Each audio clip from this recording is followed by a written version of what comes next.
As for the power of examples, good or bad, that can be held up to the propensity for imitation or warning, what others give us can establish no maxim of virtue. For a maxim of virtue consists precisely in the subjective autonomy of each man's practical reason, and so implies that the law itself, not the conduct of other men, must serve as our incentive. Accordingly, a teacher will not tell his naughty pupil, "Take an example from that good, orderly, diligent boy," for this would only cause him to hate that boy, who puts him in an unfavorable light. A good example, exemplary conduct, should not serve as a model but only as a proof that it is really possible to act in conformity with duty. So it is not comparison with any other man whatsoever, with man as he is, but with the idea of humanity, with man as he ought to be, and so comparison with the law, that must serve as the constant standard of a teacher's instruction. Immanuel Kant. My last 4 lectures were spent talking about how Kant categorizes the various moral duties into, for one, duties towards other people and duties towards myself, and then at the same time narrow duties, duties of the rights of other people or of my own humanity, and duties in the wider sense, duties to further the purposes of other people or of my own humanity. Now, there is one specific duty that is important enough to talk about it here, and that is the duty to critically examine yourself. Kant says we should regularly check how we are doing. Are we doing our duty?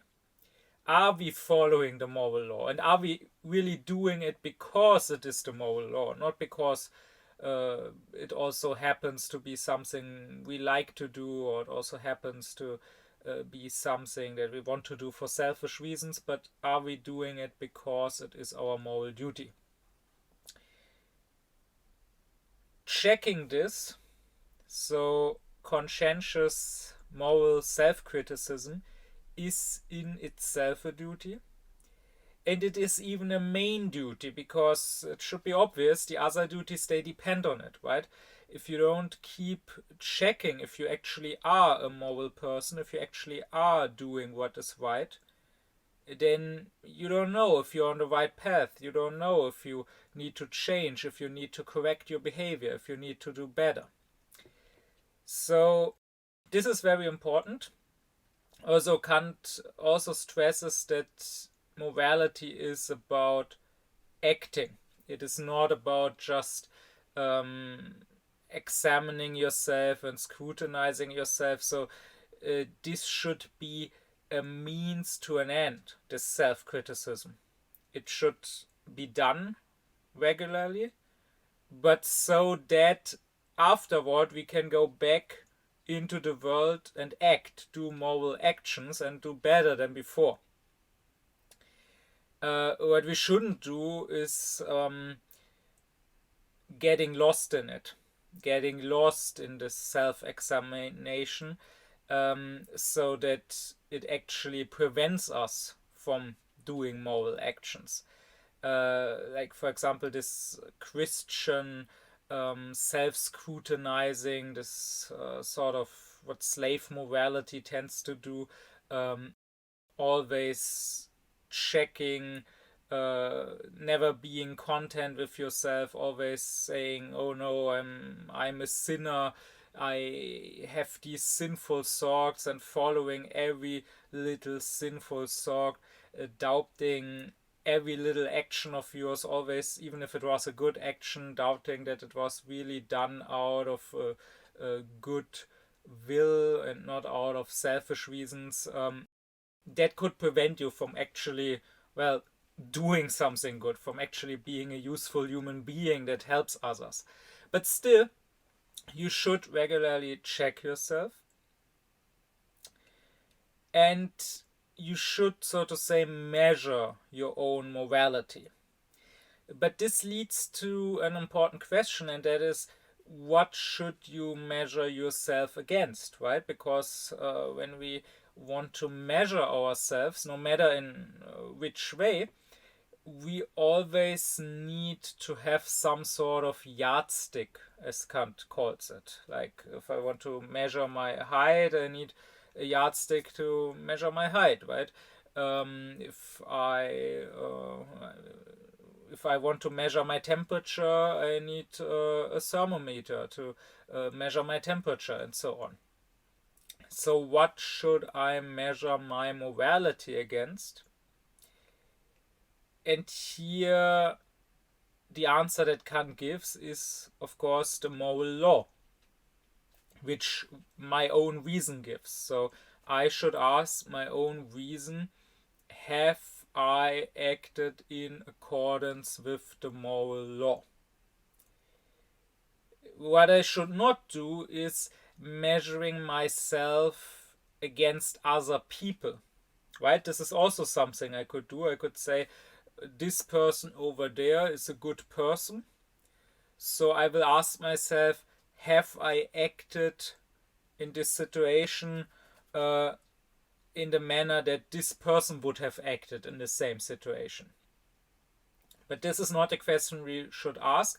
We should ask not, have I acted the way this person would have acted, but rather, have I acted the way I should have acted, as according to the moral law itself? And why is that the case? Why should I not measure myself against the other person? Well, Kant says, if I do that, there are two possibilities, right? Either I find myself to be better than that other person, and that could lead to complacency. That could lead to me being content with myself, saying, oh, I already must be a good person since I'm better than that other person. And then I will stop trying to become better. But of course, even if it's true, even if I am better than that other person, that doesn't necessarily mean I'm a good person, right? I need something absolute, an absolute yardstick, which is the moral law, and not a relative yardstick, right? If I'm in a school class and I measure myself only against my classmates, then maybe I can say I'm the best in class because I got an E and everyone else in my class got an F. But an E still sucks. I should not measure myself against the others, but against the ideal of what a good student should be. And then I should not strive for an E, I should strive for an A.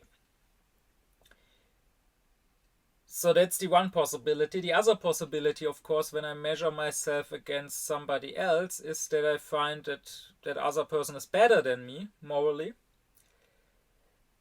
But that can easily lead to resentment towards that other person, even if it's unconscious resentment maybe.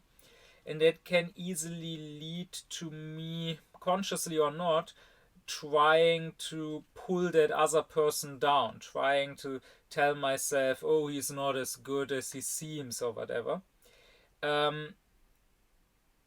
instead of trying to actually become as good as he is or actually becoming even better.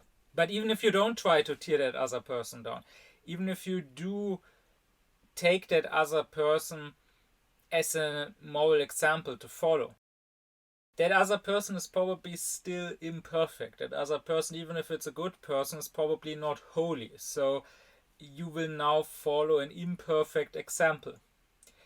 Rather, you should follow the demands of the moral law itself, which demands perfection. You will probably not meet it, but it is better to set the goal as high as possible rather than settle for a goal that was already lowered. On a side note, reminds me of what Kant says about art and genius. I talked in 2 lectures about what is genius to Kant, and then specifically what is the genius artist. And I said there that to Kant, the genius is the original spirit who produces something original. The genius has his own aesthetical ideas and has a special gift, a special natural gift for expressing these aesthetical ideas, for conveying them to others. But Kant says that the genius as such does not necessarily produce something tasteful. Taste, according to Kant, I also made a lecture on that, taste being the ability to judge what will be liked by everyone. So Kant says that products of the genius art, can sometimes be rough. It can sometimes lack in the tasteful form. And the genius should strive for giving his art a tasteful form so that it will actually be liked by everyone.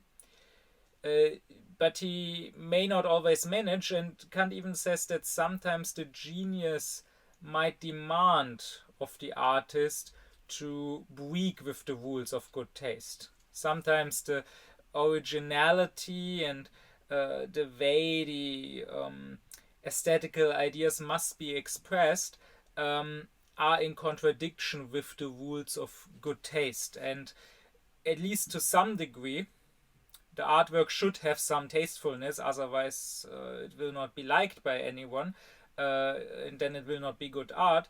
But to some degree, Kant says the genius is allowed to break with the rules of good taste. However, he does say that another artist should not just try to completely copy the genius, even with his errors, even where the genius broke with the rules of good taste, because this would be aping, Kant says. Copying not just the good, the original, the genius parts, but copying even the errors, the mistakes, the imperfect parts. And the same, you could say, is true in morality, right? If you just try to copy the actions of a good person, you will end up aping, and you will end up copying him even there where he maybe is not a fully good person. And as I said, what we need is an absolute yardstick, not a relative yardstick. Any other human being would always be relative. Only the moral law as such is absolute. And then, how would you even know who is a good person? If you wanted to take another person as your example, if you wanted to measure your own actions against the actions of another person, how do you know which person is good? I mean, if you judge the goodness of your own actions by asking yourself, would this other person, let's say Jesus, would he have acted in the same manner? And if you can say yes, then your actions are good, and if you can say no, then they are not good. But then when you judge that other person's actions, and when you ask, is he good? Are his actions good? Well, what are you gonna measure them against? Himself? That makes no sense, clearly. I mean, everyone will measure up well. Everyone will turn out to be a good person if the standard, the yardstick for what makes a good person is his own actions. Because everyone acts like himself, right? Then you could come to the conclusion that even Hitler was a good person, because, of course, Hitler always acted like Hitler. No, Kant says, we can only know that somebody else is good by holding his actions against the moral law which we have in ourselves, which our own reason gives, and finding that they are in accordance with that law. Right? That is important for Kant. For Kant, it's not possible that some prophet, right? There of course, traditions that say that Jesus was a perfect human being, or that Muhammad was a perfect human being, and maybe they were, but still it is not possible that some prophet brings us the message of what is good and what isn't, and before his message we had no way of knowing. Because if that were the case, like if people before Jesus or before Muhammad simply couldn't know what is good or evil, couldn't judge for themselves, and first had to be told, then how could they have found that what they are told is true? How could they have been sure that when Jesus or when Muhammad says, do this, it is good, and don't do this, it is evil, that they are really telling the truth, that they are really coming from God and not maybe coming from the devil and tricking them? They could only have known, Kant says, if at least on some unconscious level they already knew before what is good and evil, and now the actions and the words of these prophets, they judge them by the moral law that they already had in themselves before being approached by these prophets. And when then they find that what these prophets say and do is in accordance with the moral law that they already have, then they may believe that these prophets really come from God. I will, by the way, address this further when I get to Kant's philosophy of religion. But the important point here is you can only know that another person is good by judging that person by the yardstick of the moral law which you have in yourself. And since this is the case, there is no need to judge yourself by the example of that other person. You might as well skip that in-between step and right away judge yourself by the yardstick of the moral law. However, with this said, Kant still says that there is a place in morality for examples of other people, for taking another person as your example. We just have to understand this in the correct way. What Kant says is that we should not ever take another person as an example for what is and what isn't moral. For that we should only ask our own reason and thereby ask the moral law itself. But we can take another person as an example for morality, for moral actions in accordance with the moral law, actually being possible. And that is important, right? Another person, a good person, can show us that the demand of the moral law is not chimerical, but that a human being actually can follow that demand if he wants to do so. So, for example, I can easily tell someone who lives under a despotic, authoritarian regime that he should not just accept that he should not just keep quiet and try to save his own skin by conforming, but rather that he should fight against that regime. But the person might reply, that's easily said, but when it comes down to it, it's natural for every human being to first care about his own well-being and to not risk his own life. It's easy to say, oh, we should rebel and so on, but at the end of the day, nobody would do that.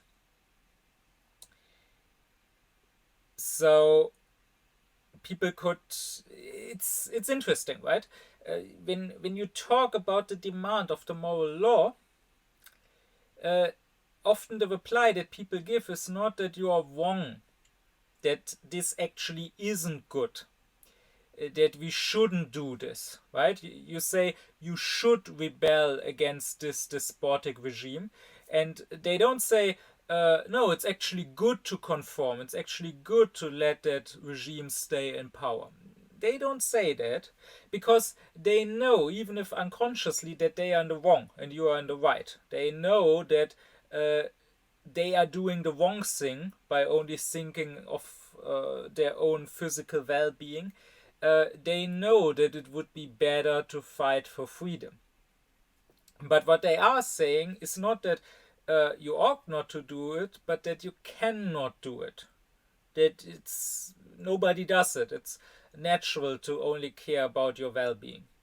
And well, that is when examples of good people come into play. Because here you can point at people who have risked their own lives or even given their own lives. You can say, even under the Nazis, there were people like the White Rose, the Scholl siblings, or there were people like Bonhoeffer who did fight and who did give their lives.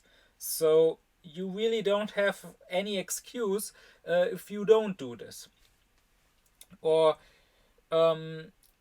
when you tell somebody you ought to care about the climate crisis and you ought to try to not contribute to it, then somebody might reply that you have to fly in certain situations. And even climate activists, right?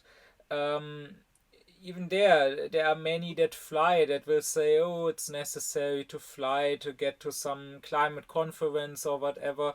Right, like here in Germany, the most prominent climate activist is well known for flying around half the earth. And here you can point at someone like Greta Thunberg and say, no, it's not necessary. Even when you go to another continent, even when she went to America to speak in front of the UN, she did so by boat. It is possible if you just want it. Or when you tell somebody who is being oppressed that he should not respond with hate, of course, he doesn't have to accept the oppression. He can fight back in one way or another, but he should not let his heart be poisoned by hatred. Then again, people could reply to you, oh, that's easily said, but if you were oppressed and if your people were oppressed for years and decades, you would also hate. It is a natural response. It's not possible to love those who oppress you or to at least not hate them.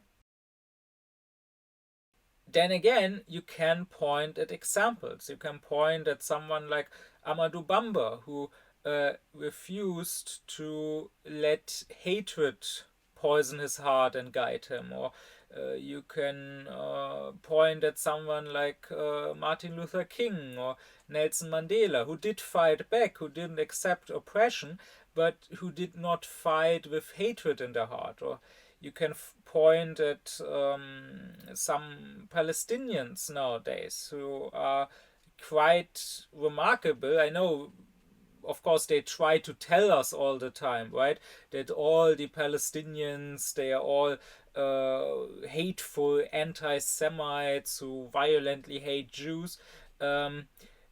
And I don't doubt that there are amongst the Palestinians people who hate. I mean, it is understandable, and I would be surprised if there wasn't a single one who hated. But it is remarkable how many there are who refuse to hate, who say that they don't hate their oppressors. I don't have any kind of hate, even 0%. To hate people, you know. I born like that. احنا عندنا كلمة خاصة صمود وهي الثبات والوجود في الأرض.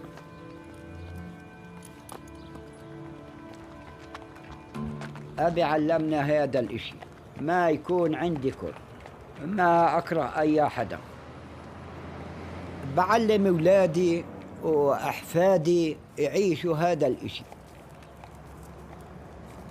هاي حياتنا تحت الاحتلال، كأنها تجربة لها الكلمات لإنسانيتنا هذه.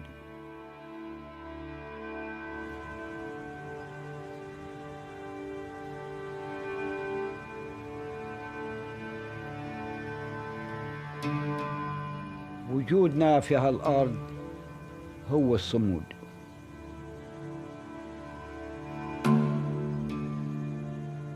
أنا أحب هذه الأرض ضلك ثابت بسلام من غير كره لأي إنسان. And these examples show us that it is possible to be good. They don't show us what is good. Again, what is good is something we shouldn't learn from other people, because even the good people are not perfect. It is something we should learn from our own reason. We should learn by thinking about what would be good. But that it is possible to be good, that it is not just some nice, unrealistic idea, that is something the example of other people can show us. Kant, of course, says, and that is a very important point to him, and I already discussed it in my lecture on Do We Have Free Will. Kant, of course, says the human being can do what he ought to do. If you come to the conclusion that we ought to do a certain action, that action is an obligation, that it is our moral duty to do that action, then from that it follows by necessity that it must also be possible to do that action. Because you cannot be obliged to do something which you are not capable of doing. That just doesn't make sense. So as soon as you recognize something as your obligation, whether you like it or not, you must then admit that it is also possible to do it. But since most people are too unaufklärt to think in that manner, to really believe in what reason says, since most people are a-rationalists and very much bound to the empirical, very much bound to sensuality, it can be helpful for such people to not just prove from reason alone that this action is our duty, therefore it is also possible for us to do it, but rather it can be helpful to actually be able to point to someone who actually did it and thereby proves that it is possible, right? Because if only one person did an action, then that action must be possible for every person, because we are all equal, we are all human beings. That one person was not some superhuman half-god, rather if he was capable of doing it, then all of us are. And this is the role that Jesus has in Kant's thinking.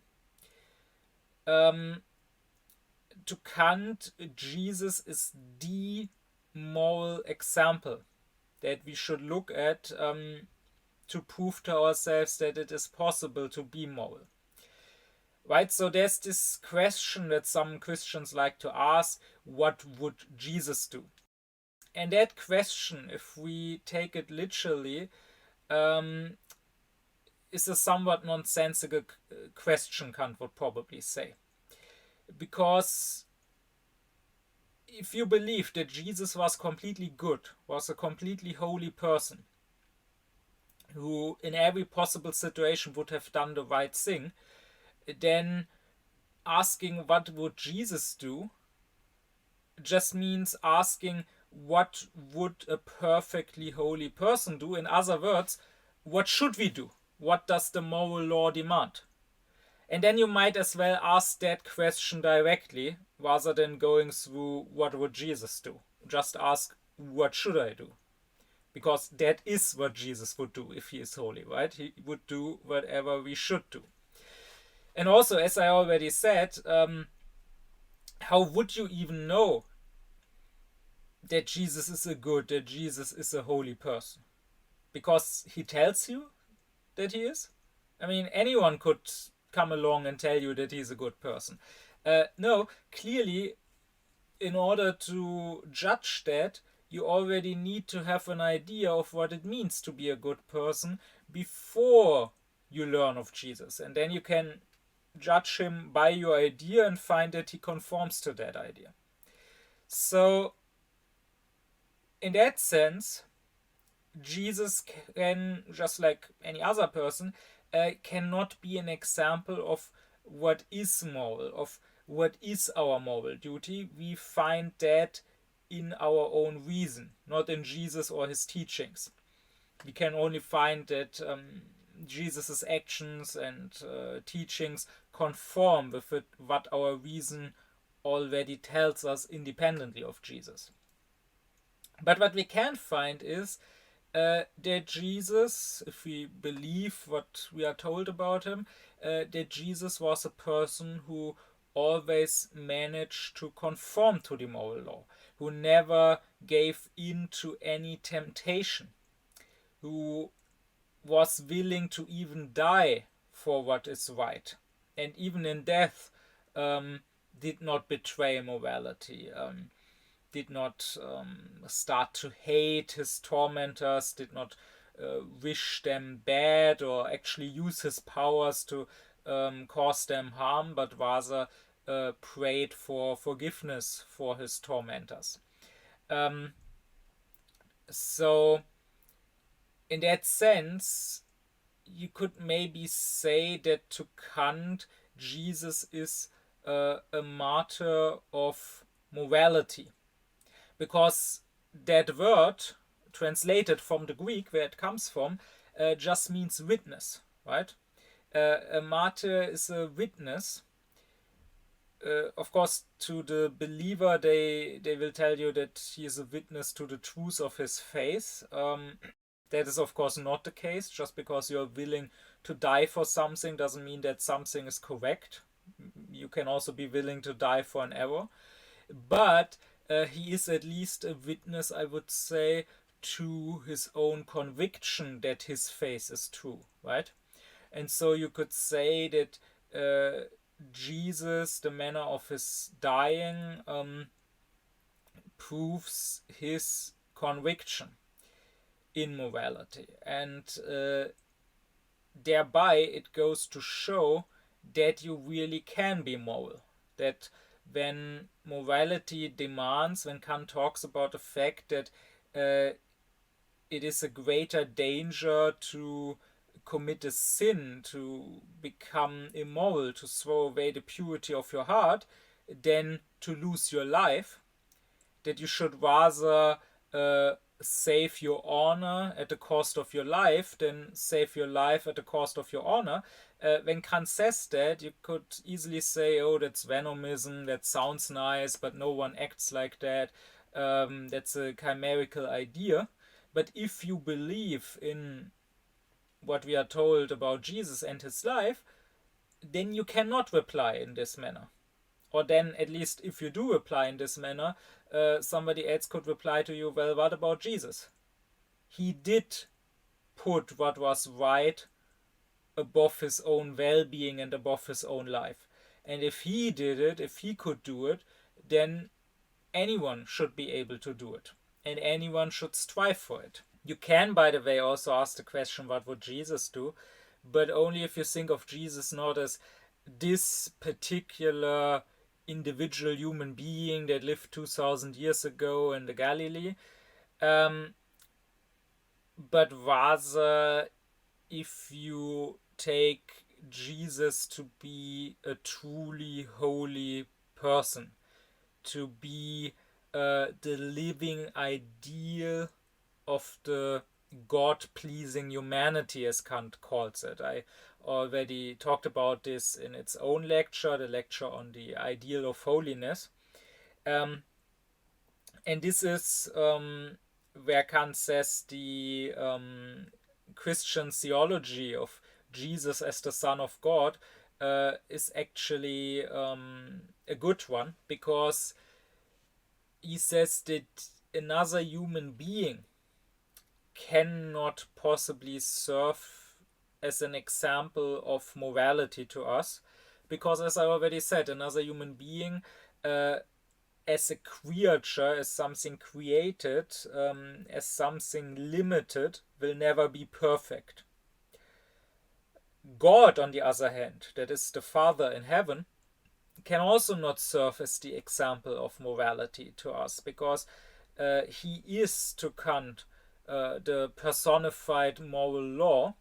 That is, he is fully holy, yes, but precisely because he is perfect, he is uncreated, he is limitless, he is God, he cannot serve as an example to us, right? Like I could tell a person, be like that other human being, but then I would say be like an imperfect person, be imperfect, not be holy. Or I could tell a person, be like God, the Father in heaven, that is, be holy, be perfect, but then that other person could reply, well, that's not possible. I'm not God, I'm a human being. How could I possibly be like God? Maybe you are right that God is good, but this goodness is not for us. It's not for us human beings. We cannot strive for this perfection, so I might as well stay evil. So that's, Kant says, why, as an example for morality, we need precisely the Son of God. We need someone who is a human being like us, but at the same time divine and therefore holy like God. And this is the ideal of holiness, the ideal of the perfect, the holy human being. And you could say that this ideal God had in his mind always. And since God has no beginning, this ideal also has no beginning. It has always been in God's mind, therefore could be called the Son of God, therefore could be called the Word that was with God from the beginning. And you could say that it is this ideal of the perfect, God well-pleasing humanity which is created in the image of God, because it is holy just like God. And we should strive for being conforming to this ideal. However, Kant would say that it is not necessary to believe that this idea of the Son of God, of the holy, God well-pleasing, perfect humanity that God always had in mind, and that was sort of the template, the archetype according to which he created the human beings. It is not necessary to believe that this ideal was realized in the historical person Jesus of Nazareth. You can believe that, but you don't have to. You don't have to believe it to be a good person, and you don't even have to believe it to be a religious person, according to Kant. But again, this is something I will come back to when I get to Kant's philosophy of religion eventually. Now, what Kant says is that examples of how other people act, they do have an influence on us. So much so that Kant says, in a world of only good people, like if everyone else was perfectly good and holy, it would not be possible for a single evil person to exist. Because that evil person, surrounded by all the good people, would feel too ashamed of his evilness and would also try to become better. Kant says evil is only really possible for us because there are so many examples of evilness, of wretchedness, of villainy, because we are surrounded not just by good people, but by so many bad people. The more bad people there are, the worse the situation gets, because it puts other people at ease about their own badness. This, of course, should not be the case. If they were more aufklärt, they would not ask, how are other people doing? They would just ask, how should I be doing according to the moral law? But since most people are very unaufklärt, they don't ask, what does reason tell me what my duty is? They just ask, what does everybody else do? And if they find that they are not much worse than everybody else, which of course is not an absolute, it's just a relative standard, because everyone else might be pretty bad, but if they find that they are not worse than everybody else, then they will largely be content with themselves, right? This is why you can see that when it comes to moral actions that are accepted and demanded by society, most people are, at least outwardly, at least seemingly good, right? So when it comes to raping children, or murdering your neighbor, or hatred, racism against Jews, most people are seemingly good people, because these are things that society condemns and that we don't really see the people around us doing, right? But then when it comes to taking part in exploitation, supporting despotic states like China, or like the Emirates or Saudi Arabia or whatever, or supporting evil companies, exploiting companies, or when it comes to taking part in the climate crisis by flying or whatever, or when it comes to supporting Israel's genocide and denying it, then the story is different. Then many people feel much more comfortable doing that. They thoughtlessly do it because everybody else does it. And therefore they don't think that it can be so evil if everybody else does it, because they don't really think about what is good and evil. They don't really think about what they ought or ought not to do. They don't ask their own reason. They just look around at what everybody else does, and since everybody else does certain evil things, they think that they aren't so evil and that they are acceptable, right? And even somewhat well-intentioned and nice people often fall to this, and often are content to be better than their surroundings, even if they are not good, right? So if I tell someone your flying contributes massively to the climate crisis, then he may reply, and I've had such conversations, he may reply, oh, I don't fly that much. I only fly once a year. All my friends and acquaintances, they fly much more often. Which might be true, but it just goes to show how relative this standard, this yardstick is, if you compare yourself to others, because the question is always, who are these others you're comparing yourself to? Might be that amongst your friends, you fly little if you only fly once a year. Maybe they all fly twice or thrice a year. But if you compared yourself to the people in some village, let's say in Cameroon, then you would probably be the one who flies the most. And I never get tired of saying, if you fly once a year, you're already amongst the 3% most flying people on Earth. 97% of the people on this planet, of the 8 billion people here, fly less than once a year, if they fly at all. So this is like if you lived in the time of slavery and I told you slavery is evil, you should not have slaves, and you would reply to me, oh, but I only have one slave. My neighbor has a dozen slaves or 100 slaves on his plantation. I only have one. And also I only whip my slave once a week. My neighbor whips his slaves every day.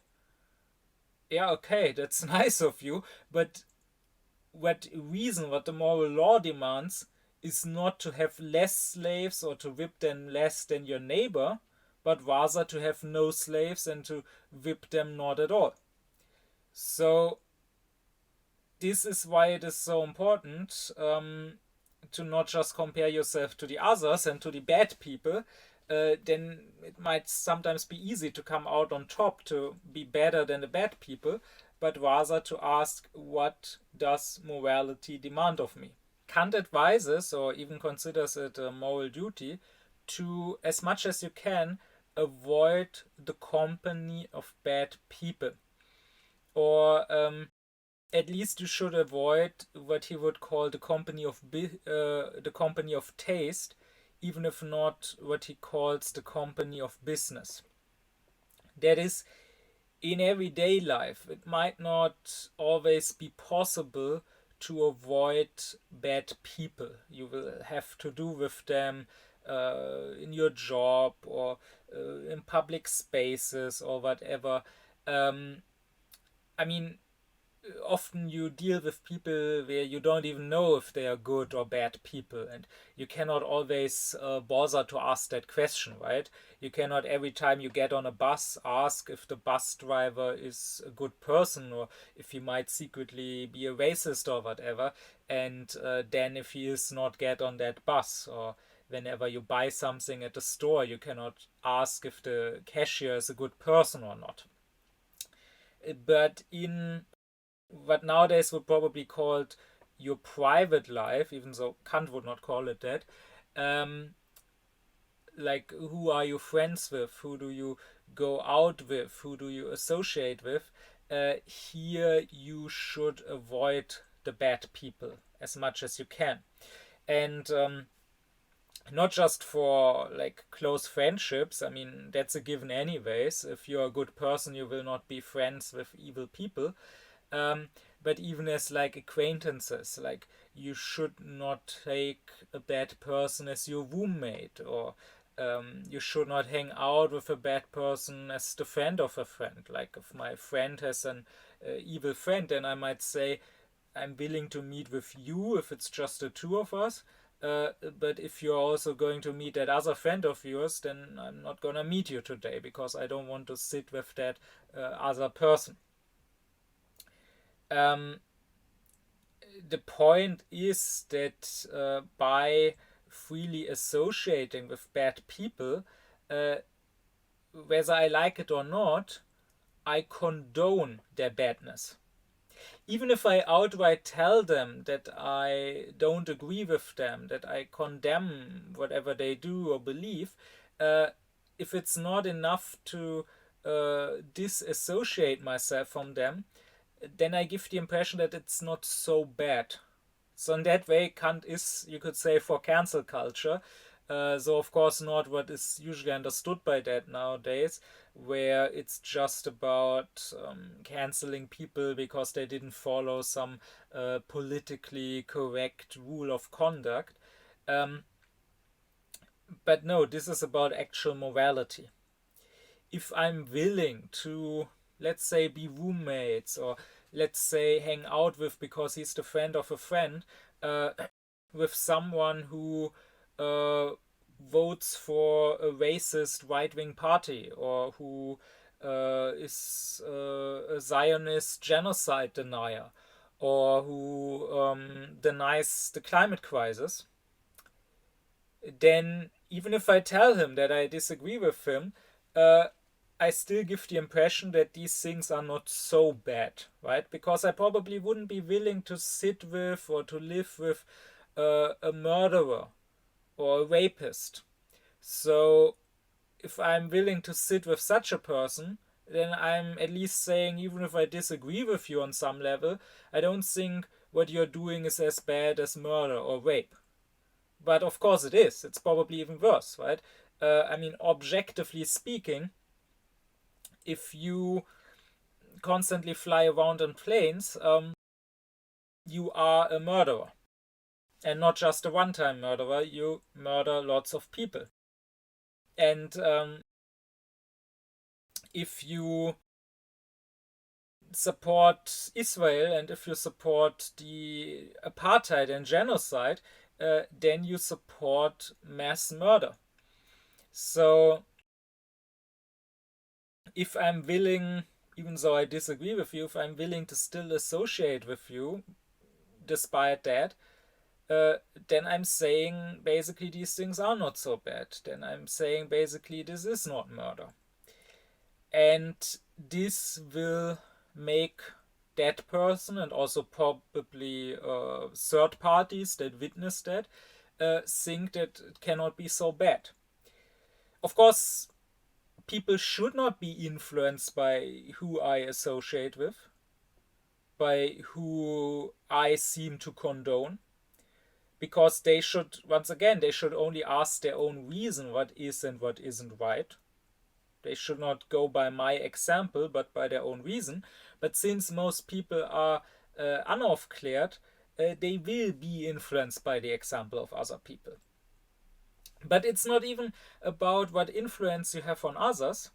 It's also about yourself. Kant would say, if you keep associating with bad people, you will probably, even if unconsciously, influence yourself. You will get more used to this badness, and that will lead to you maybe not fully agreeing with it, but still feeling like it's not so bad, not as bad as other things might be. So for these reasons, Kant considers it a moral duty to stay away from bad people if you can. He says this, again, this canceling them to some degree, this should be their punishment, even if nothing else.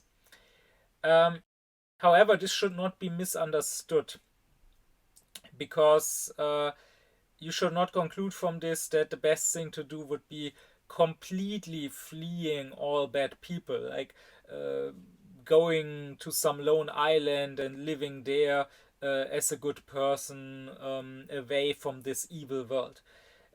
That would actually not make you a good person, that would make you a bad person yourself, because that would be selfish, right? Okay, then maybe you lead a happy life on that lone island, but you let the world burn because of all the bad people. You should actually try to make the world better. You should work on improving the world. You should not run away from its badness. So it's one thing to not condone wretched and unworthy behavior by not associating with it in your own personal life, but you cannot simply run away from the bad of this world. And Kant does actually say that it is a good thing that, so to say, God mixed the good with the bad people, that they don't form two completely separate groups. He says that this is good for both groups. Because for one, the bad people, if they were only amongst themselves, they would surely forever stay bad. How would they ever improve if they never see the example of a good person? Only because there are some good people living amongst them, and they see their example. They see that it is possible to be good. They see that it is good to be good. They possibly start feeling ashamed of their own evilness. Only that way the bad people might improve. And on the other hand, as for the good people, it is good, Kant says, that they are surrounded by some bad people, so they don't become self-satisfied and complacent, so that they don't become weak, so that they always stay alert and strive to be better, and so that they are always tested, and so that there's always temptation, so that they have to remain virtuous and push themselves not to fall in with the bad people. So while bad examples should be avoided, there should be, if possible, good examples. There have, of course, been traditions, like in certain faith traditions, amongst Christians, amongst Mohammedans, where it has been said that you should sort of hide your good deeds. You should be humble about your goodness. And Kant is for humility. He would say that, of course, you should not go around bragging what a good person you are, but he is against fully hiding your good deeds. That would be a misunderstood humility, because whom does this serve? Maybe your own self-righteousness. Maybe in a way this is not humble at all, because you can now tell yourself, oh, I'm such a good person, I'm so good that I don't even care about others thinking I'm good. But what you're actually doing is you're contributing, even though you're doing good deeds, you're still contributing to a world that seemingly is not good, that seemingly lacks good people. No, Kant would say it is good if others are shown examples of goodness. God knows we see daily enough examples of wretchedness, of unworthiness, of villainy, of selfishness, of evilness. It's good to see there are some examples of goodness in the world also. This is also why Kant thinks that something like politeness, decency, good manners are helpful. Why he is not a cynic that says, oh, this is just an illusion, this is just people pretending to be good and nice, but it is not truly good. Kant does say that, of course, it's not moral in itself. You can act decent, you can act polite while still being an immoral person. Having manners is just on the outside, while true morality is on the inside, is about your goodwill, and you can have manners without the goodwill. But still, Kant says, manners, while they are not actual morality, can still be a good thing because they at least give an illusion of morality. And if that illusion is widespread, like if everyone acts with decency and good manners, then people may at least think that everyone else is moral, even if it's maybe not true. And that might push them to also try to become more moral, so that eventually the illusion actually becomes reality, Kant says. And here you can also find another reason why consequentialism is wrong. I discussed that in its own lecture already, why morality is not about the consequences of actions. And there I explained that this is very important to Kant, that all moral principles that are consequentialist, so that say you should look at the result of an action to determine whether it's good or bad, they are all wrong and dangerous for several reasons that I explained in that other lecture. But here you can see that even all of those reasons aside, even if we accept consequentialism, the way it is practiced is still wrong. You can sort of defeat the consequentialist logic by its own principle, because even from a consequentialist perspective, it actually has good consequences to not be consequentialist, right? So, for example, as I discussed in that other lecture, consequentialists will say, when you talk about the climate crisis, oh, if I don't fly, that's just a drop in the ocean. That has no effect because everyone else still flies. Or if a single state, like for example, we here in Germany, we always hear, oh, if we became climate neutral, what would it change? There's still China and so on. And sure, on the face of it, that's true. But if you change as an individual or as a single country, you mustn't just look at the immediate consequences of that actions as regards the climate.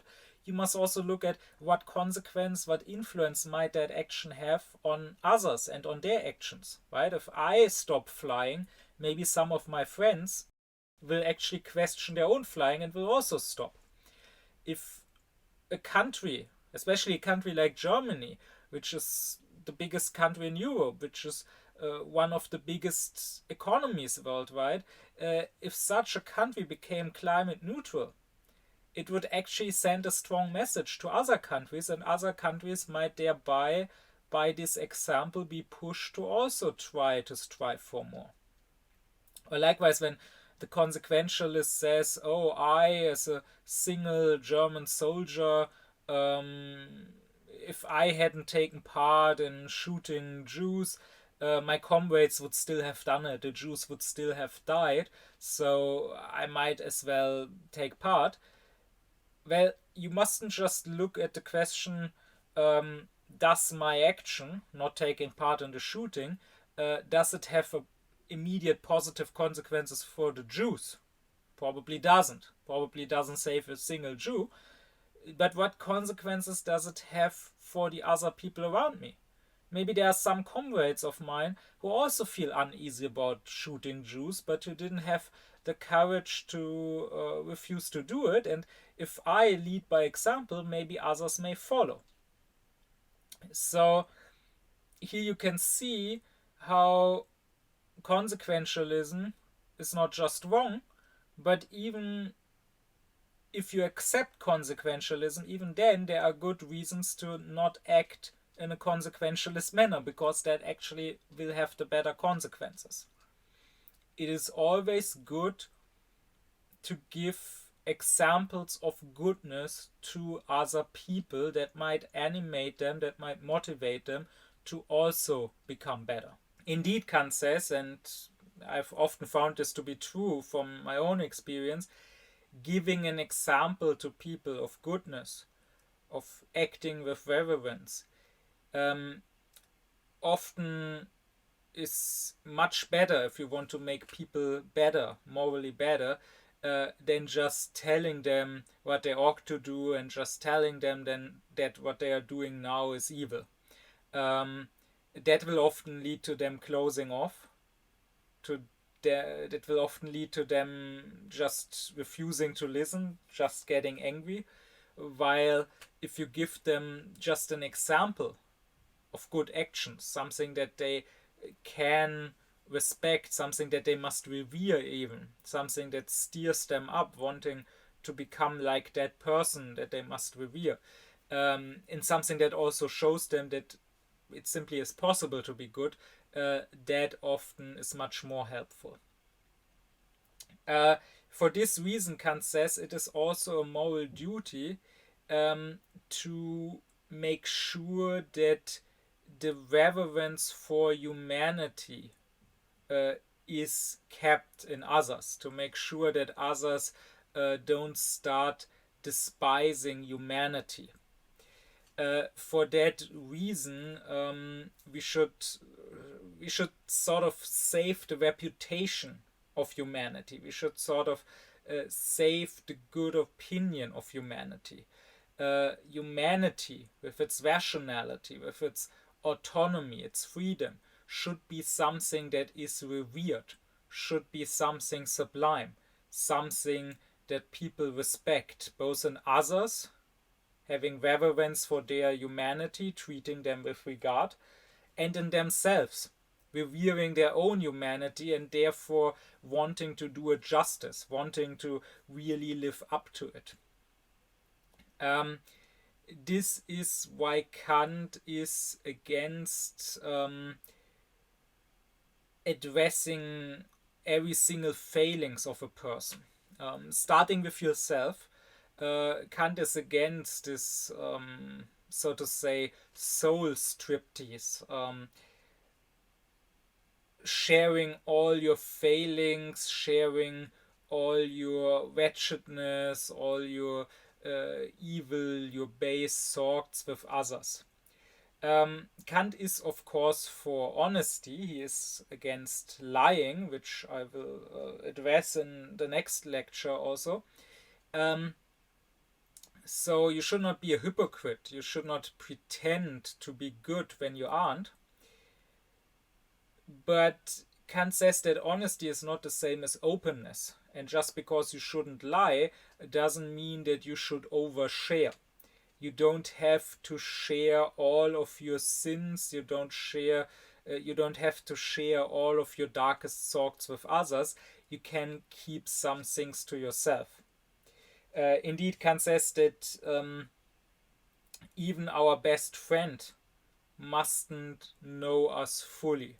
Even here, we should retain some decorum, some respectability, and maybe not share certain dark sides of ours. So I would add to what Kant says here that I would exclude love from this. I would say that in love, you can be fully open, because that is what love is. I would say love means fully opening yourself to another person, and therefore looking at that other person, viewing that other person as they are, and allowing that other person to show themselves as they are.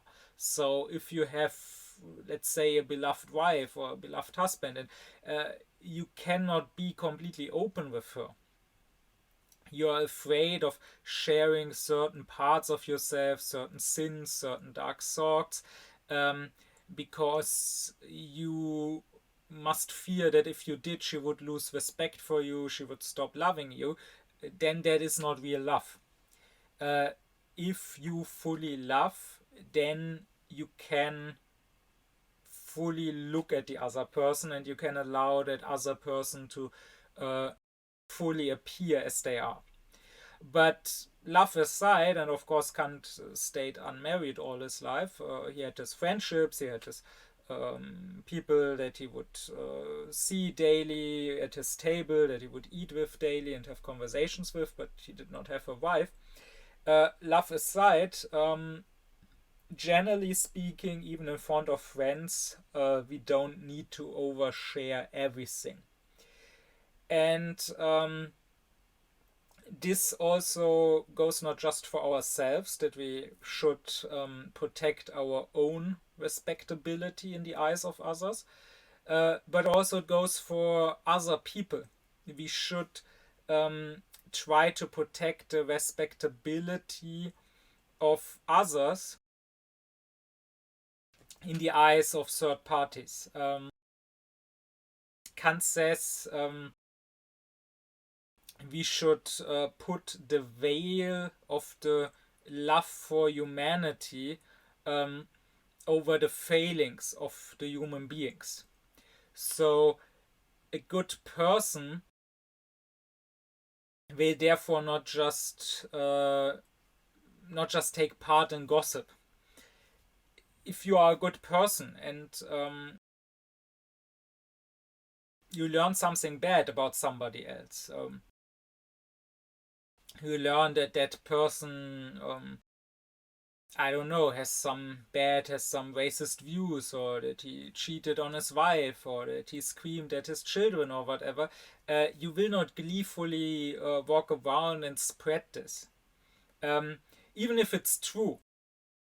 Of course, you should never spread lies about anyone, that goes without question, but even true things that are bad, that would make others lose respect and reverence for that person, even true things must not be spread mindlessly. Because it's not even just for that person's sake. It's not that you are doing an injustice to that person about whom you are spreading the gossip. Maybe that person is an evil person and doesn't deserve any better. Or maybe that person dies at some point, and then of course can't suffer anymore by people speaking badly about him. But no, even if the person is dead, even if I'm talking not to living people, but to the people in the future, right? Like in some book, I still would not want people to unnecessarily think badly of another human being, because it is humanity as such that comes into question here. If that one person acted in an undignified manner, if that one person did something bad, then that means that everyone could. Then that means that humanity as such is capable of such things. And that might lead to people losing their reverence for everyone's humanity. Right? That is why usually you should not just mindlessly spread stories about how irrational, how pathetic, how ridiculous people are. Like, let me seemingly break with this commandment of morality. I will address in a minute why it's okay sometimes to do so. Let me give an example. Let me give a story. A friend of mine told me of some family gathering where his grandma ate something from a plate. I think it was some cake, and then she wanted to eat something else, I think some bread with mustard or something, and she wanted to eat it from the same plate, and his aunt said, no, you cannot do that, like, because you ate something sweet and now you eat something else, you need a new plate. And the grandma didn't think that she needed a new plate, and they started fighting over that, and the aunt tried to take the plate away, and the grandma held onto the plate, and then they were pulling back and forth that plate. And this is something apparently a little later in another room in the kitchen or something, he was with the uncle, so with the aunt's husband, and the uncle kind of just said, see, this is my life. This is what I go through daily. And everyone probably knows people like that. Everyone probably has people like that in his own family or whatever. We know how irrational people can be. We know how they can create problems where there are none. I mean, why does the aunt care? I mean, if she doesn't like this, then she can get a new plate for herself when she had cake and now she wants to eat a bread with mustard. But what does she care if other people eat from the same plate different things that things don't go together? It's not like she has to do it. So what does she care? But this is how many people are. And I cannot help but think these are adult people, or at least they are supposed to be. These are people who have lived for decades, who allegedly have life experience, who actually presume probably to rule over others, to rule over their own children and tell them how to act and to not act in a childish manner. These are people that are allowed to vote, for God's sake, and their vote counts just as much as mine, even though I'm a rational person and they are clearly not. And this is just, it's pathetic and it's sad. Because if you truly believe in the equality of all human beings, then you cannot help but think these belong to the same species as, let's say, Kant or Jesus or Greta Thunberg or whatever. Like, they could be so much more than this. They could be great thinkers, or they could be good people that actually contribute to this world in a good manner. And instead, they choose to be this. And even saying they choose is too much, because it's not like they consciously thought about it and decided, no, I would rather be pathetic than being something sublime. It's just that they are. And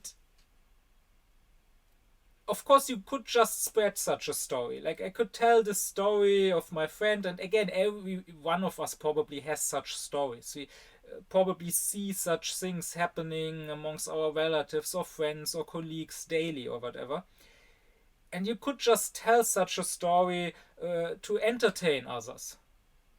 You could just be like, oh, to your friends, oh, do you know, at my last family gathering, this happened, it's so funny. But this should not be something we laugh about. This should not be something that entertains us.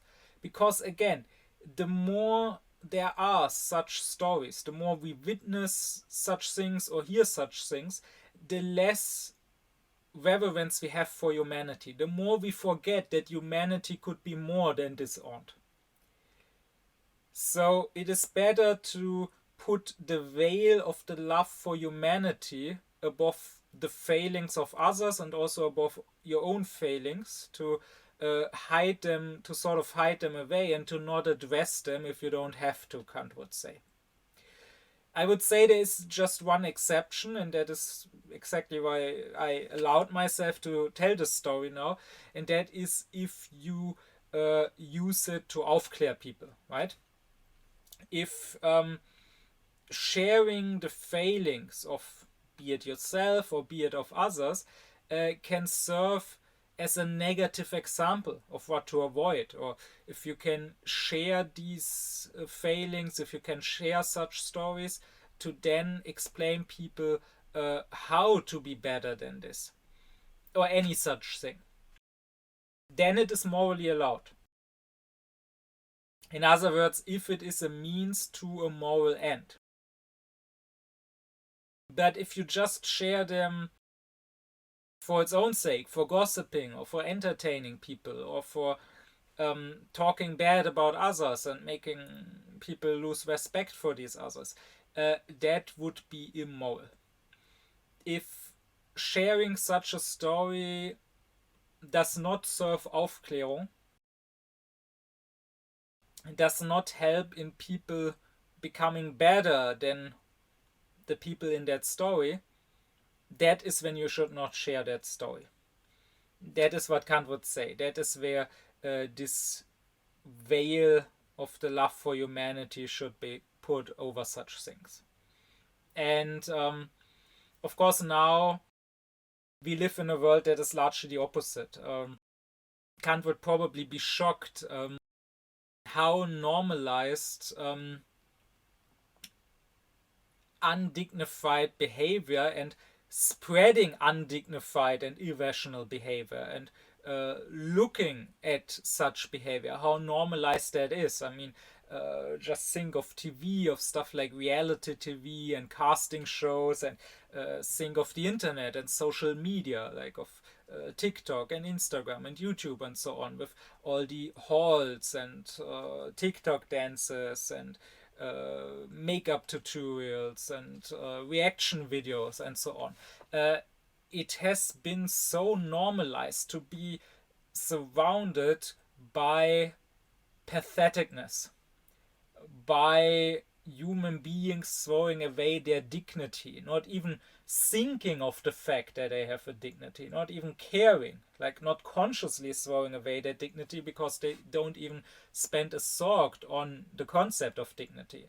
And this can only lead to one thing, to nobody caring about dignity, to nobody thinking that humanity is something more than some person making a fool of himself in some stupid reaction video or some reality TV show. That same person, that same species could also be something rational and dignified.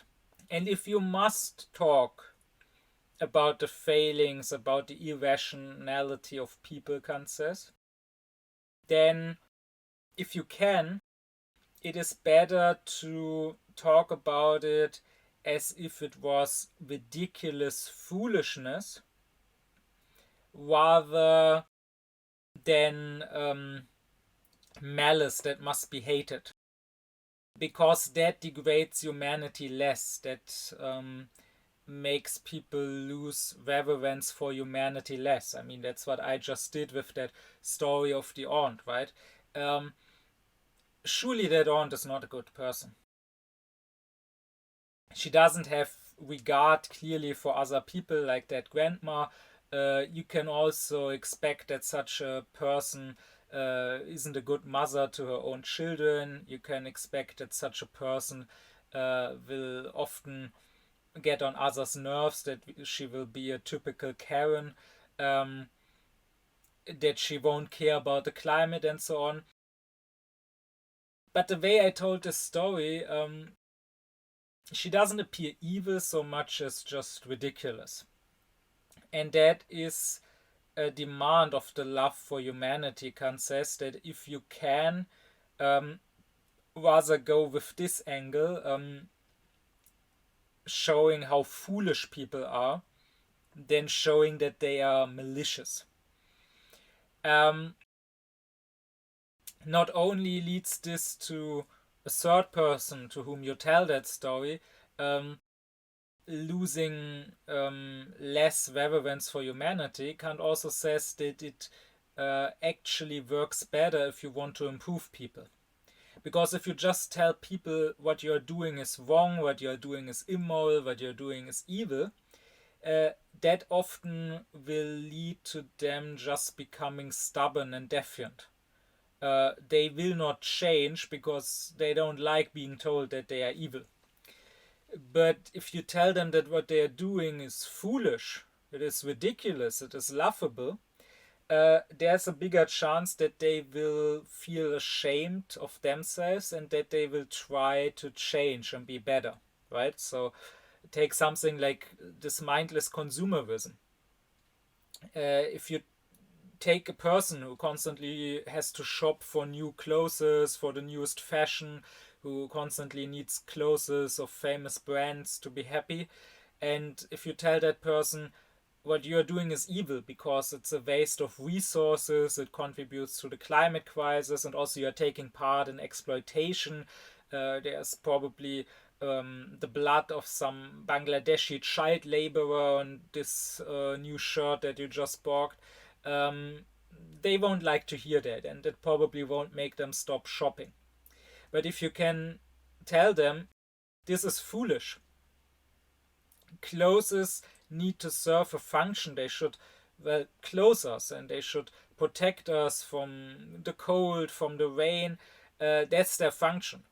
But fashion means submitting yourself to the opinions of other people, submitting yourself to whatever is now trendy. You haven't made it trendy, you haven't chosen this to be something you want to wear, but rather it has been chosen for you, and now you follow what others dictate for you. And if you can tell a person, no, this does not make me respect you more, that you wear fashionable clothes, that you wear clothes of some brands, but rather it makes me respect you less because thereby you show that you are not an independent person, that you can't think for yourself. It's actually ridiculous that you spend so much money on this, that you waste your money like that, even though you could probably use it for other things more. It is actually ridiculous that you care about this, that you allow commercials or social media or your peers to create problems for you, to create issues for you, to create desires for you that by nature you wouldn't have. Like as a child, you didn't care about how you were dressed. You just accepted your parents dressing you like this or like that when you were a very small child. And now your life is harder. Now you have an additional problem according, like, on top of real problems. You probably have real issues like paying your rent or like some health issue or like finding a partner that you love or whatever, and you allow your peers and the social media to also give you this fake issue and make your life harder. This is just stupid. And also you are a walking commercial. Like if you walk around with some t-shirt that has a symbol of, I don't know, Nike or Adidas on it, you are basically making reclaim for that company. Like you're walking around the city and people see you with that brand and thereby are reminded that this brand is, that it exists and that many people wear it and that it's a brand that you are supposed to think is good. Uh, you are basically a walking commercial, and if you were a famous footballer, the company would probably pay you millions for wearing their shoes or their t-shirt with their symbol. But since you are a nobody, not only do they not pay you for making reclaim for them, but rather you pay them for the privilege of being their commercial. You actually pay so that you are allowed to wear a brand. And often you have the same piece of clothing, like in the same factory they make two exactly identical t-shirts, and then one at the end gets the brand symbol sewn on and the other doesn't. Otherwise they're exactly similar, and then the one with the brand symbol gets sold for much more money. You are a fool if you fall for that and actually buy it.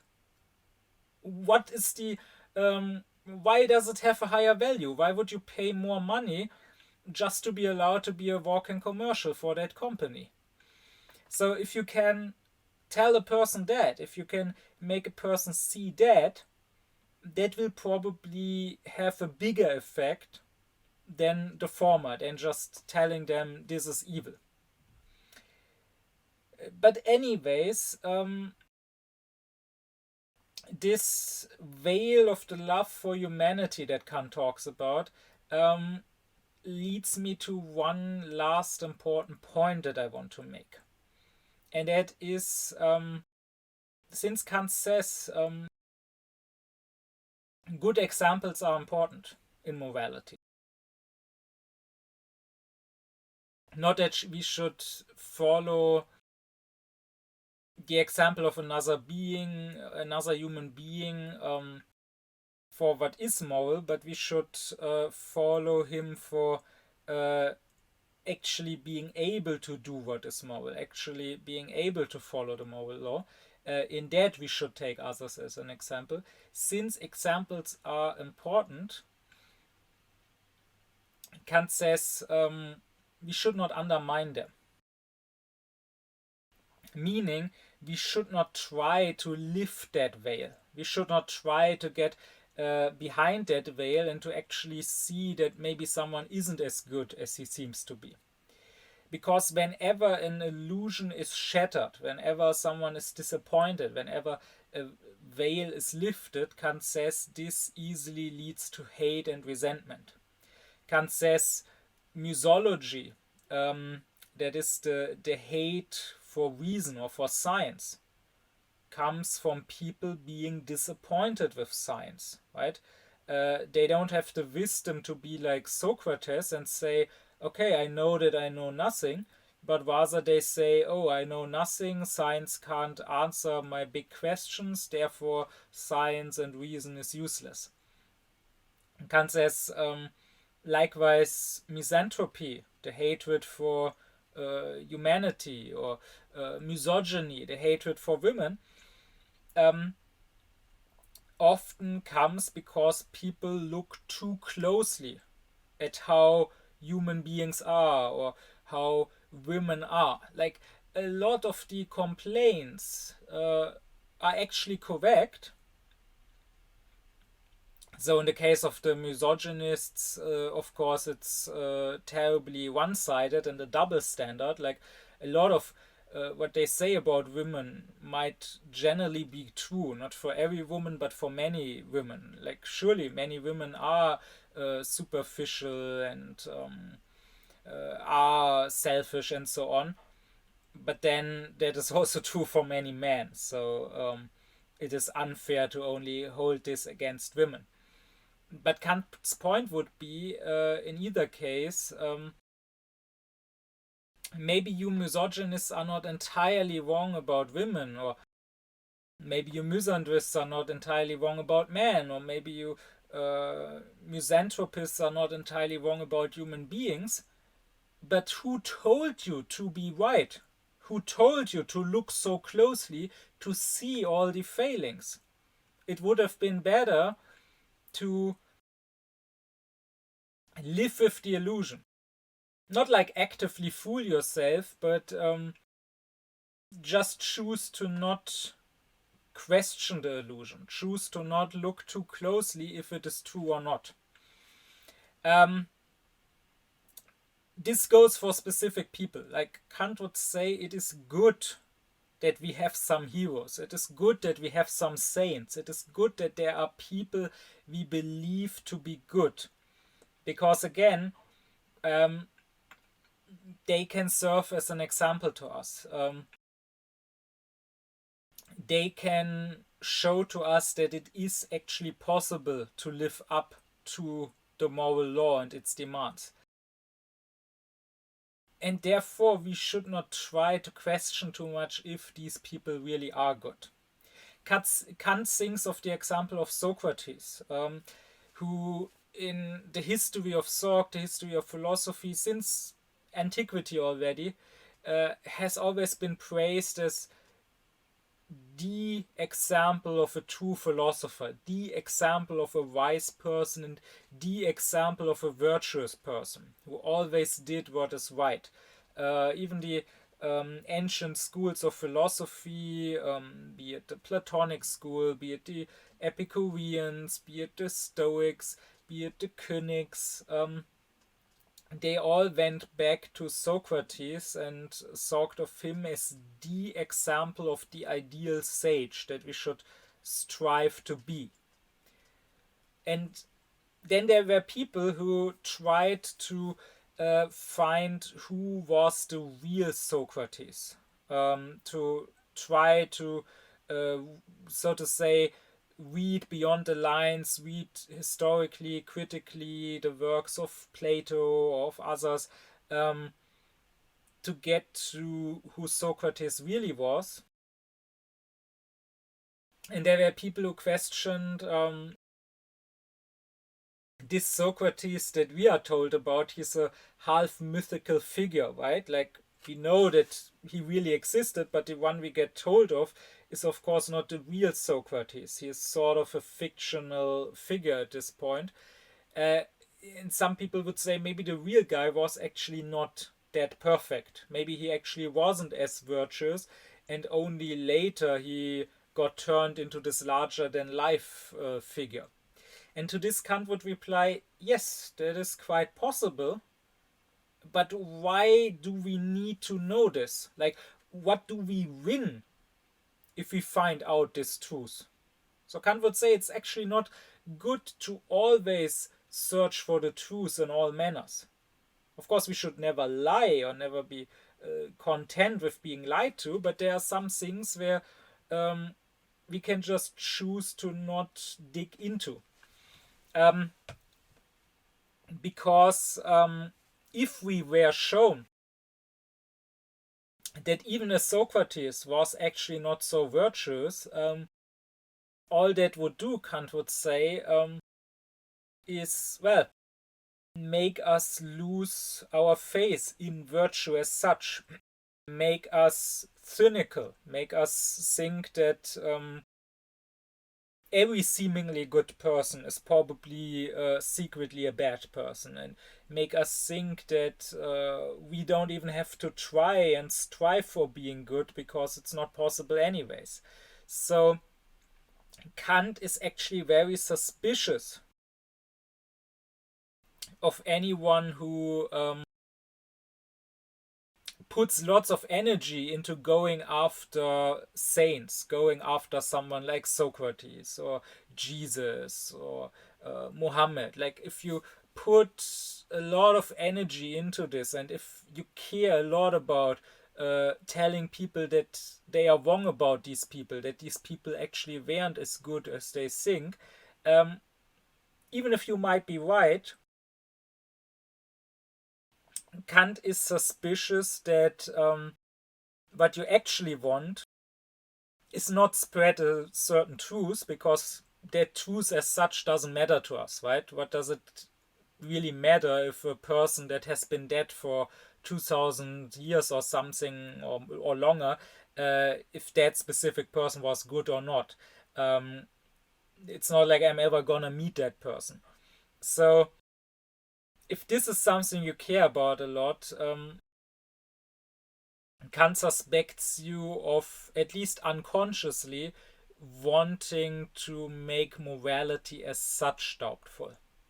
That is why he says it is good to believe that some people are, or were, truly virtuous, truly saint-like, and we should not question that too much. Because this can only lead to moral unbelief, to the belief that morality is a chimera that can never be reached. If these people that spend so much time convincing us that Socrates or Jesus or Mohammed were actually bad people, if they really cared about morality, and they were for some reason convinced that this person was actually a bad person, then they would not spend so much time talking about that. They would rather spend their time trying to themselves be good, trying to themselves be as holy, as saint-like as these people, maybe wrongly so, are believed to have been. And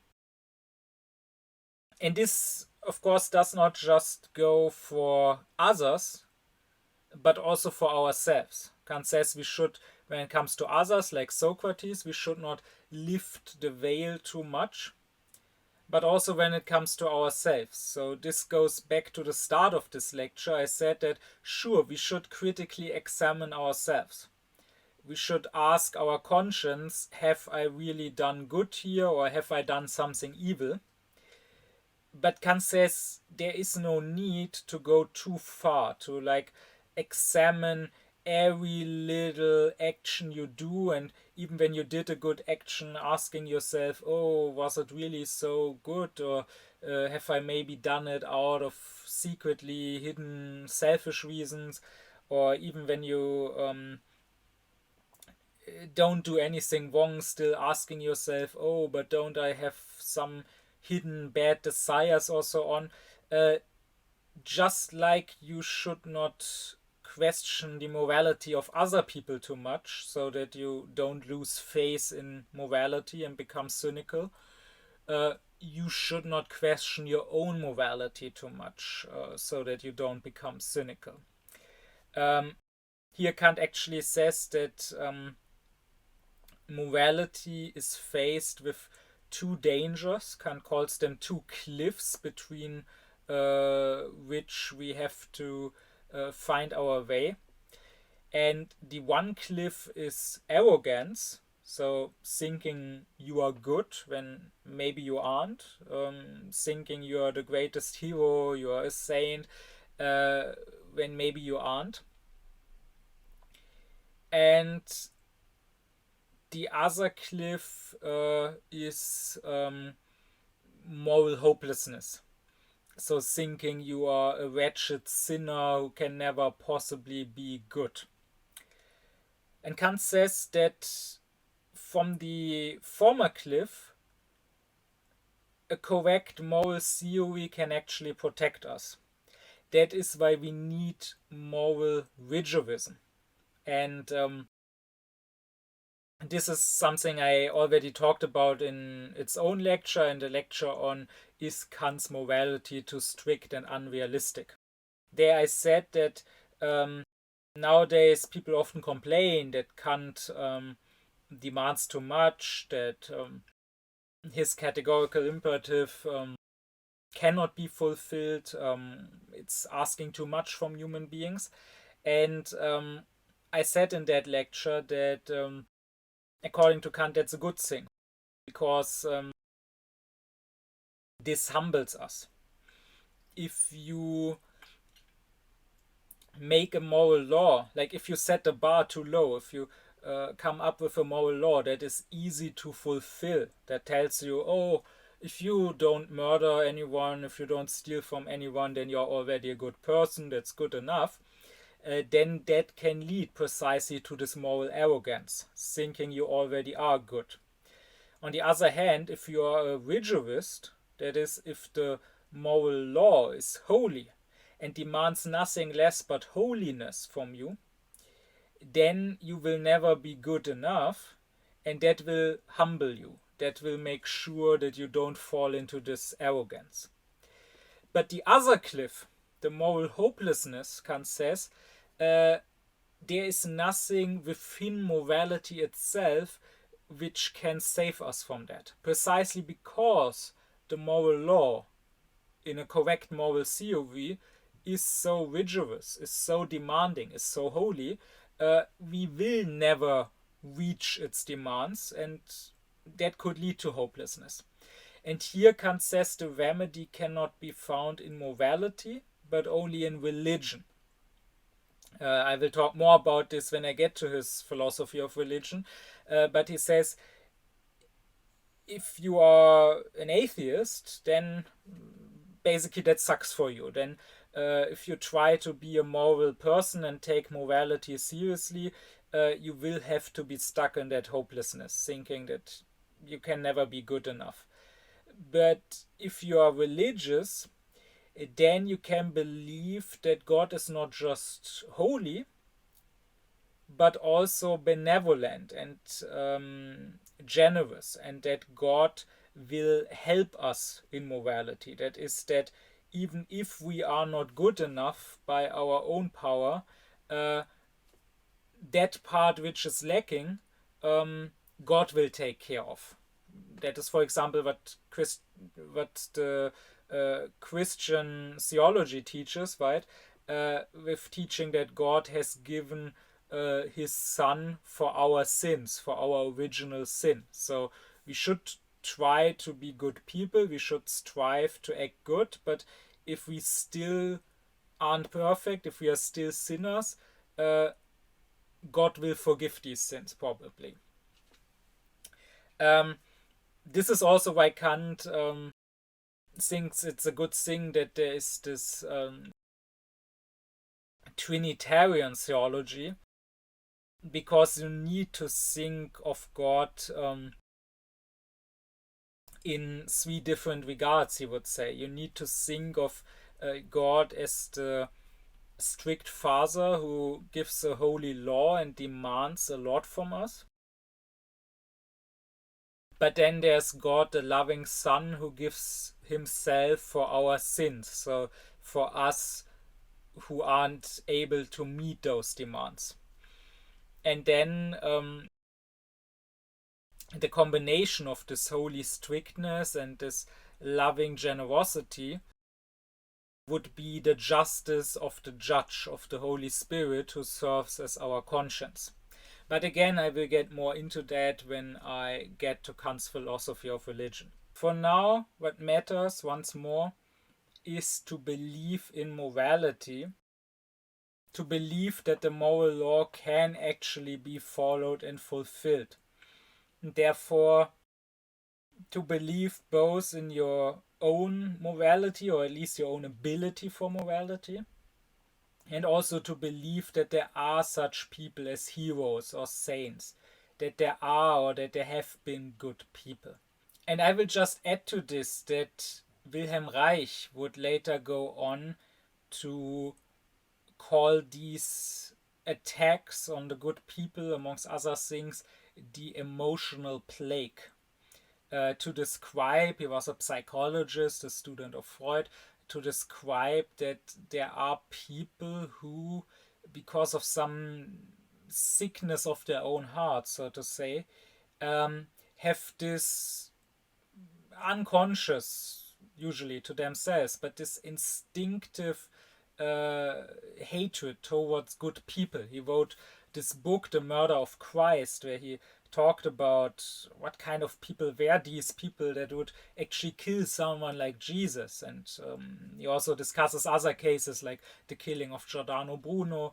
And he says that these people that are inflicted by what he calls the emotional plague, they are sort of triggered by good people. And they have this instinct to destroy the goodness. And I have often found that it is especially the best people that get attacked the most. Like in the history of philosophy, my favorite philosopher is Fichte. And Fichte is certainly not just a great thinker, but also one of the greatest people. Like, he is someone, if you look at his biography, at least from the point onwards from where he was firm in his philosophical principles, right? In his youth, he did wrong things, but there he has the excuse that he hadn't found his moral philosophy yet. But from the point onwards where he had, he really was principled. And he really followed through on his own principles. And I can hardly think of anyone in the history of philosophy who did that to that degree. Like other philosophers, including Kant, I can name instances where they did morally questionable things, where they acted against their own moral principles. Not so with Fichte. And then, in the face of this, it is quite remarkable that nowadays, when Fichte gets discussed, he often gets attacked much more than others. Like, there are scholars who are perfectly capable of talking about other thinkers who had a much more questionable character, but talking about them in a somewhat objective, detached manner. Not necessarily condoning, but also not judging them in every other sentence. But then when they write about Fichte, suddenly they throw all the pretense of scholarly objectiveness out of the window, and every second sentence will be something like, oh, Fichte was too proud and too arrogant, or oh, Fichte had a problem with communicating with other people, or Fichte was not very good at self-criticism. And it's really remarkable. I mean, just take someone like Popper, the Arch-Ausklärer, the Arch-Entweileitner, and compare how he talks about Schopenhauer, who really was not a good person, right? Who was a miserable asshole, who hated women, who was cholerical, who easily got angry, at one point screaming at some maid so loudly that she got a shock, who had this resentment towards Hegel, and actually put his lectures at the same time slot as Hegel's so that people couldn't visit both. And Popper talks about him as one of the greatest thinkers, holds him in highest regard. And then on the other hand, he says of Fichte that Fichte was without honor. I find this quite remarkable, that it is especially someone like Fichte who seems to trigger people. Or nowadays, think of someone like Greta Thunberg, who without question is the best, morally speaking, the best person we currently have out there in the public eye. I mean, it is remarkable how much she, probably without knowing, I don't know if she knows anything about Kant, but how much she personifies Kantian morality. It is remarkable what a degree of integrity she has. It is remarkable how principled she is. It is remarkable how it has been 7 years now since she entered the public with her protests, and how in these 7 years there is not one single instance of her being a hypocrite, or of her failing to uphold her own principles or whatever. And instead of being applauded for this, instead of being respected maybe even by her enemies and critics, she gets attacked more than others. And this was even before her current anti-genocide activism. Even before, she got attacked for the smallest things. And I found it remarkable even back then that it wasn't just right-wingers, it wasn't just climate change deniers that attacked her, it was also the people who, if you were superficial enough, you would have expected to be on her side, like Ausklärt people, liberals, people who would say that they are that they take the climate crisis seriously. Like here in Germany, it was a well-known, allegedly leftist, allegedly pro-environment newspaper, which reproached her when she went by boat across the Atlantic, and which talked at length about how that didn't save any emissions but actually produced more emissions because the people sailing the boat would then fly back. Of course, it was never the point to save emissions. The point was more to send a message and to stay true to her principles. She herself never claimed that she was saving emissions by going by boat. But still, I found it remarkable how those who you might have expected to be on her side always felt a need to attack her. And that, I think, can only be explained by this emotional plague. And of course, we see that especially now, in these past 2 years, since she has been attacked repeatedly as an alleged anti-Semite. And again, I find it remarkable when I read these articles, and there are lots here in Germany. I don't know about where you come from, but here in Germany, they are really obsessed with her. Like, they will talk about every small post she makes or every appearance on some demonstration, even if she herself doesn't even speak. And these articles, if you read them critically, it's very obvious it is not about supposed anti-Semitism, because the articles will start, like in the first paragraph, they will say, oh, Greta Thunberg is an anti-Semite because she's against genocide. As a side note, I always found this terribly anti-Semitic. Like, these people want to tell us that committing genocide is somehow in the Jewish soul or something. That it is part of the essence of Jewishness to commit genocide, and therefore, if you want to support Jews, you have to support genocide, and being against genocide is anti-Jewish. I mean, that's essentially what these people are saying, right? Which, if you ask me, is a terribly anti-Semitic message. But that aside, the point is, these articles always start with, oh, Greta Thunberg is anti-Semitic, and they might even though they are respectable journalists who don't associate with the right and with conspiracy theorists at all, they might even go to conspiracy theorists to prove it, right? Saying like, oh, she had a stuffy in the back of one picture, a stuffy octopus that is clearly an anti-Semitic dog whistle. So in the first paragraph, the article will say she's anti-Semitic, but then usually the rest of the article is not about anti-Semitism, about Jews, about Israel at all. It's as if this was just a welcome pretext, as if they are actually happy that she gave them a reason to now cancel her, to now call her a racist, by being an activist for Palestine.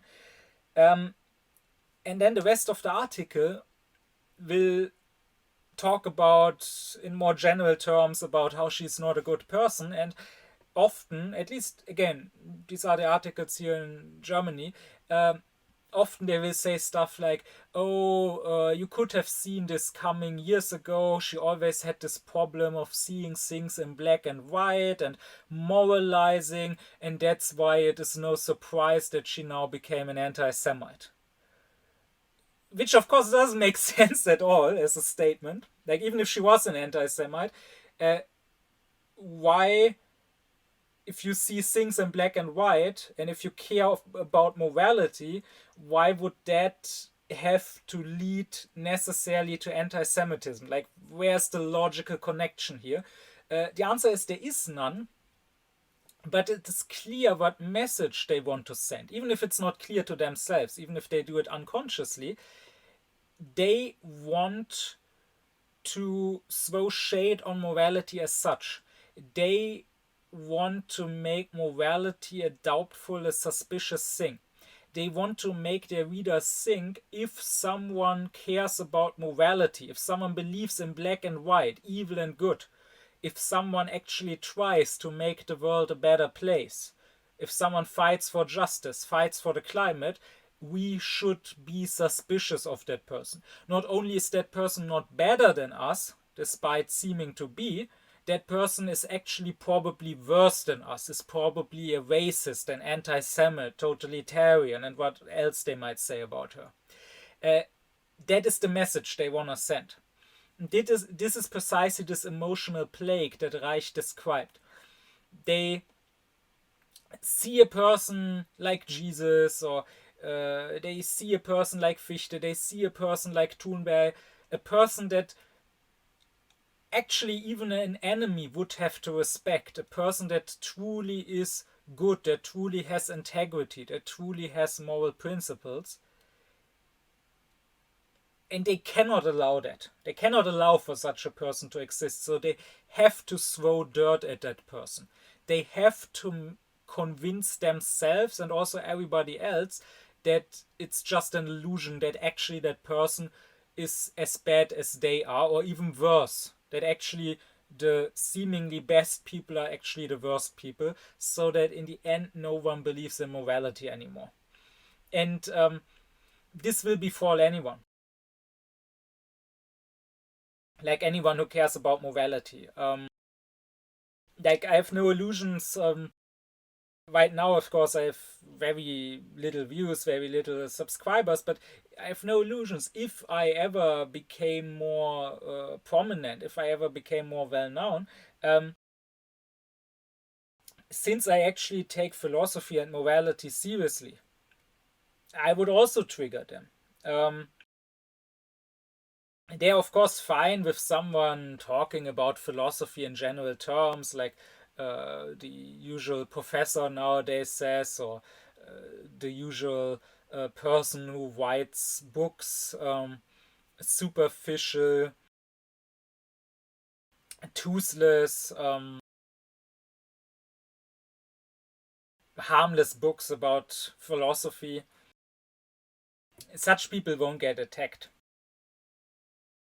Such people don't pose a danger. People that are ausclared, that is liberals, centrists, relativists, people that will say, oh yeah, Kant had these moral principles, I can explain them to you, he said this and that, but of course he demanded too much, of course the categorical imperative is too strict, of course it is okay to lie sometimes, Kant goes too far when he says we mustn't ever lie.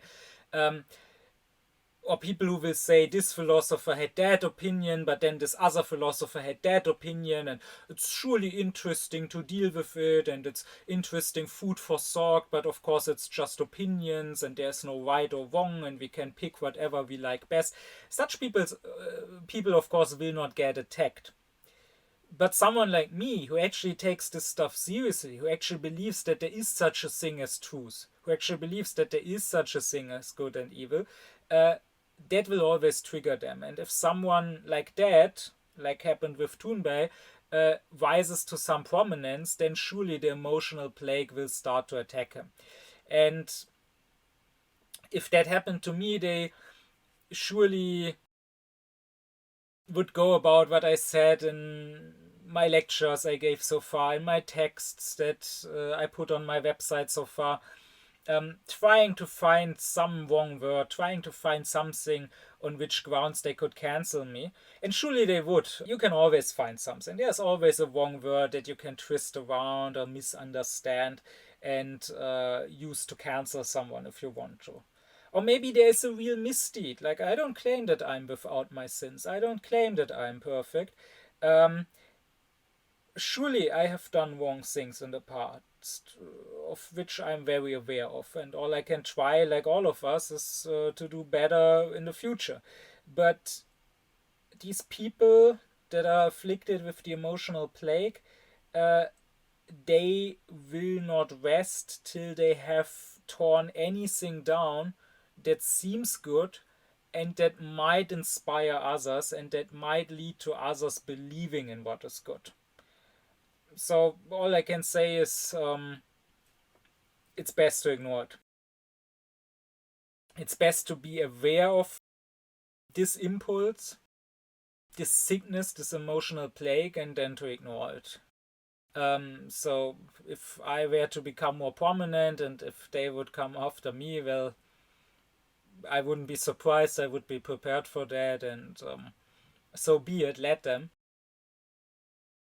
But people should not let themselves be led away from morality by that. We should believe. I'm not saying you must believe that I'm good. Again, I'm aware that I've done wrong things in the course of my life, and now I try to not repeat them. But you don't need to believe that I'm good. Maybe you don't believe that Greta Thunberg is good. Maybe you don't believe that Jesus is good. But you should believe, it would be good if you believe that someone is good, that it is possible to be good.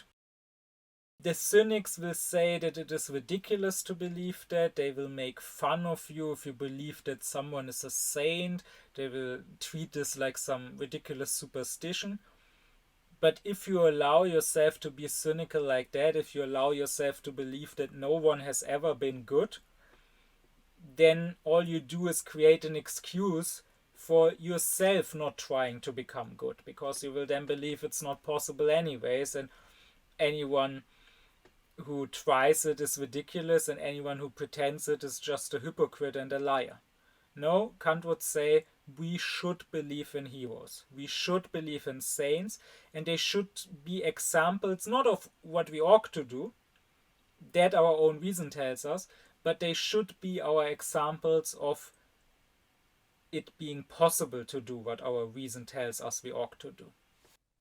My deep thanks be to my supporters: Leo Allmann, Thomas Deuringer, Gernot Klaufen, Benjamin Lehning, Ökobong, Samet Özkilic, Yasin Özün, Alexander Reuter, Lisa Rinner, Ron Suhl, as well as to all others who support me and my aufkläring cause.